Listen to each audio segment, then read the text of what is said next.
Are you ready to start your online ministry, but don't know where to start? Well, today I'll be sharing 5 strategies to help get you started. And by the way, if you stay till the end, you'll get a bonus 6th strategy.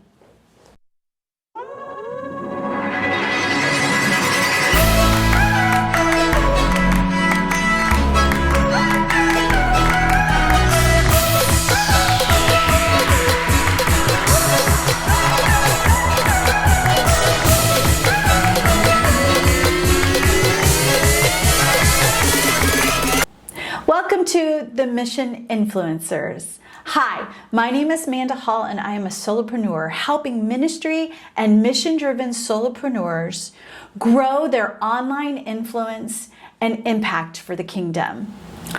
Let's get it started in here with your first strategy, and that is knowing your ministry message or your ministry niche. It's really important that you know who and how you're going to speak to your audience. The first part of that is researching your ministry name. My ministry name, as you will see by the name of this channel, it's called the Mission Influencers.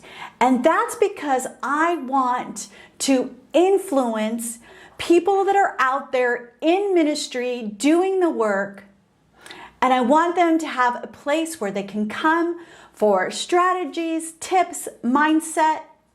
So it's really important that you research your ministry name.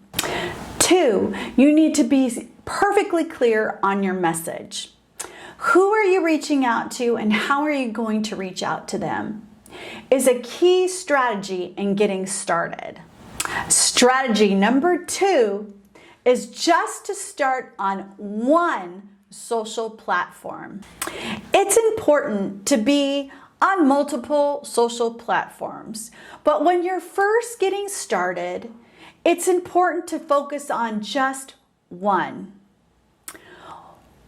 And that focus should be on where is your audience and where do you feel most comfortable showing up. For me, I feel most comfortable showing up on Instagram. That is where I have learned my community hangs out, and it's where I have built my biggest engagement. So for you, where is your one place that you can start to share your message? Is it Facebook? Is it LinkedIn? Is it YouTube? Is it TikTok? Where are your people going to find you, and where is your message going to be best displayed? And I recommend you focus on one social media platform. As you start to grow your engagement, as you start to grow your audience, then you can branch out to other social medias. The one great thing about Facebook and Instagram is that they talk to each other. So if you're more comfortable on posting on Facebook, you can have your Facebook posts show to Instagram. If you're more comfortable posting on Instagram, you can have your Instagram posts go to Facebook. It's a great way to leverage your content in multiple places. Strategy number 3 is branding. And that is all based in consistency. You want to have a consistent color story, colors that you're using throughout your posts. I like pink, burgundy, and navy. Those are the 3 colors that you will see predominantly in my posts. Then, second is your fonts. You want to be consistent using the same fonts. I like to use Open Sans or the Sans Pro line of fonts. If you are in a women's ministry, maybe you want to use a more girly font. If you're talking to couples, you want to maybe use a more generic font that will speak to men as well. Maybe you're doing parenting ministry, and you'll want to make sure that you're using fonts that are going to stand out and be readable to your audience. So, important part of branding is knowing your audience and knowing the colors and the fonts that they are going to relate to most. Well, if you are liking the content that I am sharing so far, I would love for you to give me a thumbs up. So, quick question of the day. What is your ministry message? My ministry message is helping ministry and mission-driven solopreneurs grow their online influence and impact for the kingdom. I would love to hear what your ministry message is in the comments below. So let's get back to the content with strategy tip number 4, and that is your content. I like to categorize content into 3 buckets. First is video, and that would be content that is viewed on YouTube, in Reels, or on TikTok. 2 is audio, which is primarily what you would hear on podcasts. And 3 would be written or microblogs, your Instagram posts or Facebook posts, your LinkedIn posts, things that you have an image and then you have like a mini blog attached to it. Those would be the 3 types of content. Now, the first one, video, is ever growing and becoming ever more popular, especially since the pandemic. People are consuming video content. Netflix, Amazon Prime, YouTube. Videos is going to be the wave of the future. I would encourage you to start working on video content. I love video content, and it's not easy to get in front of the camera and sit in an empty room talking to no one, but it is going to have impact and lasting longevity because I don't see YouTube going away anytime soon. The great thing about creating videos is you can use your video and repurpose it to Reels and TikTok, to your Facebook stories. So I don't see that video is going away anytime soon. Audio.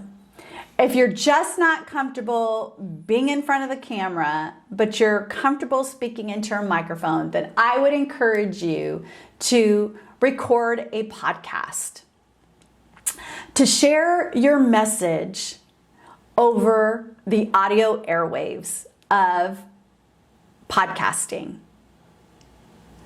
One of the great things about video and audio is that your video records audio, and you can leverage the audio of your videos to your podcast. So I would encourage you to do one of the other, either audio or video. Or if you're doing video, then using your audio to put out for podcasts. There is so many great ways to get your message out there, and video and audio is a great way to get that out. Then third would be the written post, the microblog. And that is what you write under your Instagram photo. It's what you write under your Facebook post. It's what you put under your LinkedIn content. The short form paragraphs that you would write. Writing, if you are called to be a writer, this is your best avenue to display your message, to carry your message out in the written word. I would encourage you that if this is where you are focused on, that you invest in learning more about writing. These are 3 great ways to getting your content, your message out there: video, audio, and the written word. Last but not least is strategy number 5, and that is websites. You really don't need a website to start. I know to some that may seem very unusual, but until you start building an engagement, a following, you have some traction with what you're posting, you really don't need a website. You can host all your posts in the one social media platform that you have chosen to start with. Now, as you get along in the process and you've gotten some engagement, then a website is a great place. If you're thinking about offering any type of free product, or if in the future you're going to create digital products, or you're going to have courses or Bible studies, then I would recommend creating a website. And it is a definite strategy that as you start to move forward in building your ministry, that you need to have thought about. That means your ministry name that we talked about in strategy number 1, that you would want to think about, should I register that domain name? Should I start to think about creating a website and where it should be hosted? But really, as you're getting to start, you really should just not worry about a website strategy. Have it started to be planned, but to just start, focus on the one social media platform. Well, if you've liked today's content, I would love for you to hit the subscribe button so that you would be notified of all my upcoming ministry building content. As promised, here is strategy number 6. And that is a mindset strategy. And that is not getting stuck in comparison. I have lived the majority of my life comparing myself to others. It can also be called imposter syndrome. And I will tell you, it will rob you if you get lost and stuck in comparison.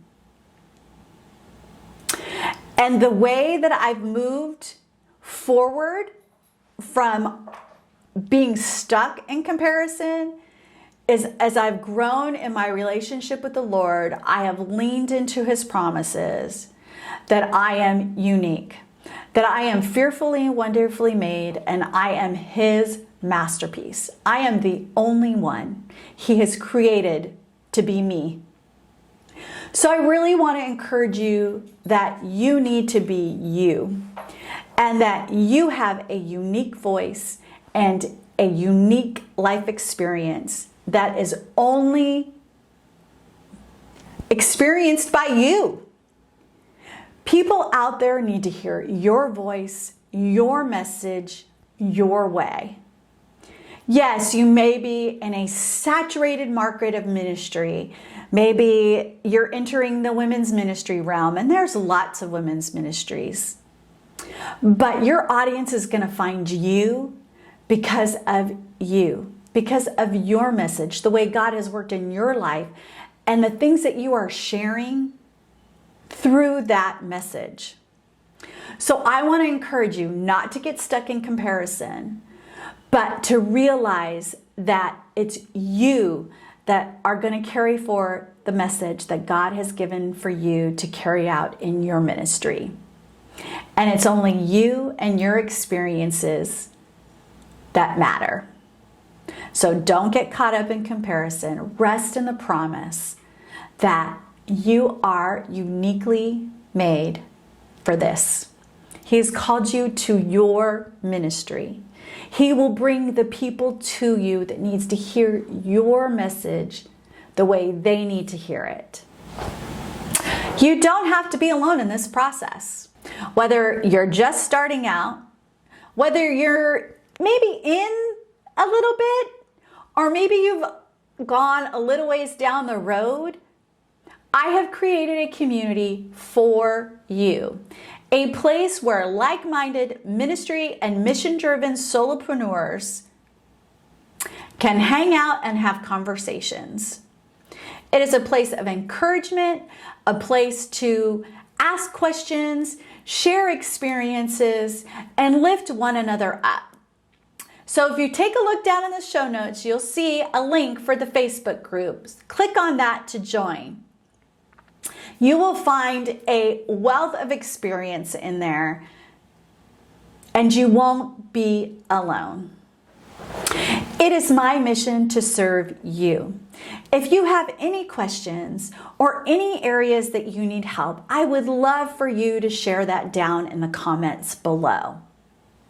It is truly my passion to make sure that you, as a ministry solopreneur or a mission-driven solopreneur, have the things that you need to build and grow your online ministry and have impact for the kingdom.